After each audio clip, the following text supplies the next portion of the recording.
Technology zone.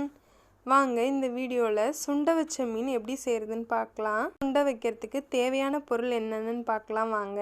நான் 2 பெரிய size வெங்காயம், 1 பெரிய சைஸ் தக்காளி,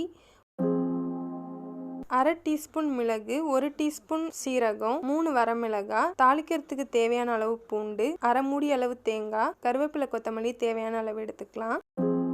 சுண்டை வைக்கிறதுக்கு தேவையான மசாலாவை ஃபஸ்ட்டு ரெடி பண்ணி வச்சுக்கலாம். அதுக்கு ஒரு மிக்சி ஜாரில் நம்ம எடுத்து வச்சுருந்த வெங்காயம், தக்காளி, தேங்காய், வரமிளகாய், மிளகு, சீரகம் இது எல்லாத்தையும் சேர்த்து நல்லா பேஸ்ட்டாக அரைச்சி எடுத்துக்கலாம். இது கூடவே ஒரு சின்ன துண்டு புளி கூட சேர்த்துக்கலாம். டேஸ்ட் நல்லாயிருக்கும். நான் சேர்க்கறதுக்கு மறந்துட்டேன்.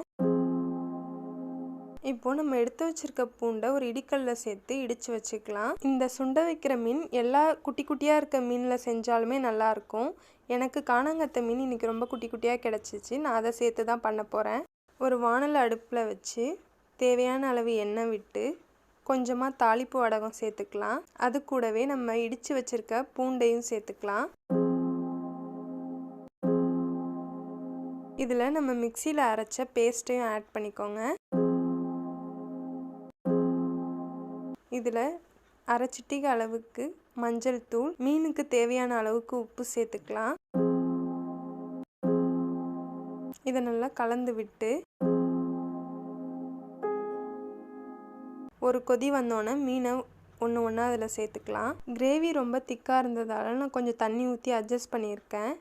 அப்போ தான் மீன் அதில் நல்லா வேக முடியும். இப்போது கருவேப்பிலை தூவி மூடி வச்சு வேக வைக்கலாம்.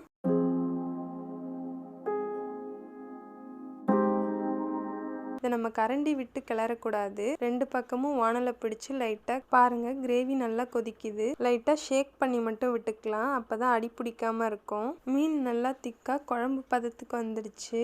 இதுதான் சுண்டை வச்ச மீனோட கன்சிஸ்டன்சி. இது நம்ம இட்லி, தோசை, சாதம் எல்லாத்துக்குமே நல்லாயிருக்கும். எல்லாத்துக்குமே நம்ம சைடிஷாக யூஸ் பண்ணிக்கலாம். ட்ரை பண்ணி பார்த்துட்டு எப்படி இருந்ததுன்னு கமெண்ட் பண்ணுங்கள்.